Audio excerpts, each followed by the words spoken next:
دا روجې فلسفه څه ده؟ دا روجې موږ ولې نیسو؟ د دې ډېر وجوهات دي. د ټولو نه لویه خبره خدا ده چې دا د الله حکم دی. مونږ یې فلسفو ته ګورو نه، فلسفه شته یا نشته. الله وی نیسه نیسو، الله وی منیسه نه نیسو. لویه خبره د الله د حکم تابعداري ده بس.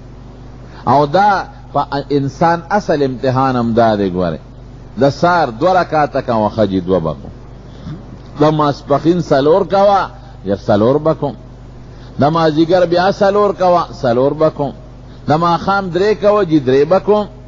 دا به نه وی چې د ماښام دا 3 ولی دی او د سار دا 2 ولی دی او د ماسخوتن دا 4 ولی دی. نه، بیا خو تا د الله حکم ونه منه چې کم شی دی د خپل عقل او د حکمت مطابق شو دی ومنه، او چې کم شی دی د عقل او د حکمت او د فلسفې مطابق نه دی هغه نه منه.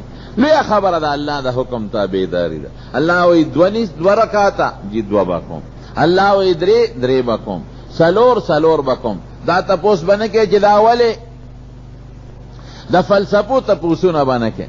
الله وی په نقد مال کې 40 ورکا ډیره ښه ده. د پټي هغه پټي چې د هغې اوبه د بیې 60 ورکا، او هغه پټي چې د هغې اوبه د بیې نه 10 ورکا. بس د الله حکم دی ورکوم به. دا به نه کوم چې دا ولې او دا ولې.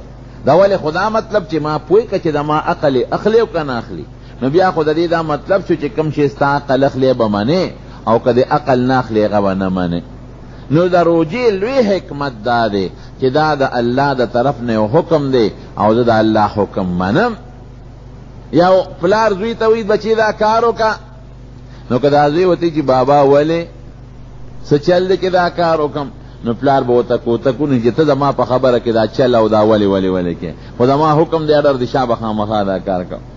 نو د روجې لوی حکمت د پروردگار حکم منل دی. الله وی 11 میاشتې خراس کا حلال، او چې څه د خوښۍ خواهشات پوره کوه د شریعت مطابق حلال. او د روجې په دې میاشت کې د سبا خطونه پس تر د نور پریواته پورې د دې 3 سیزونو پابندي ده، خوراک او سکاک او خواهشات. اوس به دا منې نو اډر د الله دی ومنه، او که دا دی ونه منه نو د الله نه باغي شوې، دې ته بغاوت وی. بیا نو الله دې د بغاوت نه وساتي. نو لویه فلسفه د الله حکم منل شو. نمبر 1. دویمه فلسفه د روجې څه ده؟ دویمه فلسفه په دې کې دا ده چې زه به د هغې یو مثال درکم.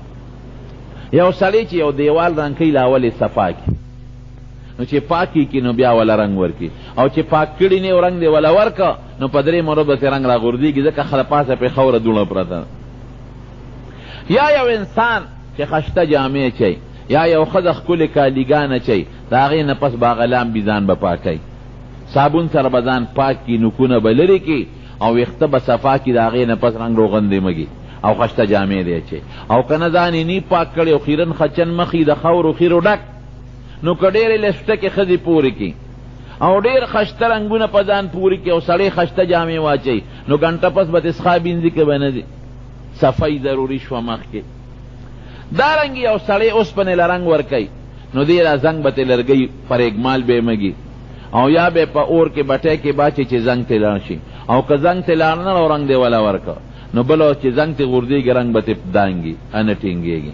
دقه رنګې دا انسان دا روح چې دی د دې نه به دا زنګ لرکې، دا ګنده اخلاق به ترې لرکې، او دا به پر اګمال صفاکې پاکي به یې راولې، د هغې نه پس به په خشته اخلاقو او په ښکلو عبادتونو باندې منور او مزین کې. نو دا روجه دې کې هغه صفایي راځي. د انسان دا روح دا د زنګ نه پاک شي، د انسان دا روح د خوراک د حاجت نه پاک شي، د انسان دا روح دا د خواهشاتو نفسانیو نه یو ورځ سبا بله ورځ 3 ورځ بله ورځ په دې ورځو کې پاک شي. نو دا سیقل شي، دا پاک شي، د هغې نه پس که ته کلمه وی، که ته ذکر و اذکار کې، او که ته عبادتونه کې، نو په خشته و عبادتونو په خپلو اخلاقو به منور شي. زمیندار چې ځمکه کې کار کوي، نو د اول ځمکه پاکه کړي، اکثر چې پکې خس و خاشا کې اور پې ورته کړي چې دا صفا کړي، او که دا ځمکه پاکه کړې نه و دې پکې کار کوي، نو هغه فصل نه درغونېږي. دارنګې چې یو سړی باغوان باغ کوي، نو لاول ورته ځمکه هواره کړي، صفا کړي، نو بوټي پکې وکړي، او که دا ځمکه صفا کړې نه و بوټي پکې وکړل ځنګل به. دقه رنګې د دې روجې او د دې منکراتو چې الله وی شراب مسکا منهیات ورته وی، یا وی زنا مکوا، یا حرام نو ځان ساته دا مکوا، یا په روژه کې خوراک مکوا، اوبه مسکا، خواهشاتو نه ځان ساته. دې ته هغه تخلیه ځان پاکول دي، ځان صفاکول دي. نو چې زنګ نه ځان پاک کړي د خپل روح، نو د هغې نه پس به عبادت وکړي. او که د زنګ نه ځان پاک نه کوي عبادتونه کې، نو داسې شوه لکه زنګ شوي اوسپنې له چې بنده رنګ ورکوي. دریمه فلسفه ته ده خپل خواهش د الله د خواهش تابع کول. نبی کریم صلی الله علیه وسلم فرمای لا یؤمن احدکم حتی یکون هواه تبعا لما جئت به. وی هغې پورې به یو سړی کامل مسلمان نشي تر څو چې د خپل خواهش زما د هغې دین تابع نشي چې کوم ما راوړی دی. نو د خپل خواهش د الله د خواهش تابع کول. هګوره الله وی خوراک مکوه، زما خواهش خو غواړي چې زه وږیم په روژه کې دننه او ډوډۍ وخورم. زما خواهش خو دا غواړي چې د تږیم او اوبه مې وڅښلې. او ډېر بدبخته ظالمان به داسې کوي، روژه به خوري، د خپل خواهش اتباع به کوي، بانې لټوي بانې. او ډېر بدبخته به چې خپل خواهشات نفسانیه به پوره کوي.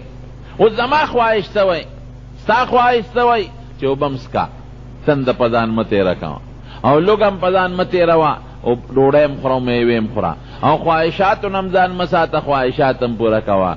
او د الله او د رسول خواهش څه وی، هغې وی نه د سبا خطو نه تر د نور پرېواتو پورې به نه اوبس کې، دا خواهش به لاندې کې، اوبه به هم نه، ډوډۍ به هم نه خورې، خواهش به لاندې کې. او دقه رنګې د خپل نفسانی خواهشات به مقابو کې. نو که خپل خواهش دی پوره که د الله مقابله شوه، او که د الله خواهش دی پوره که، نو لوی عبادت ترې نه بیا بل نشته.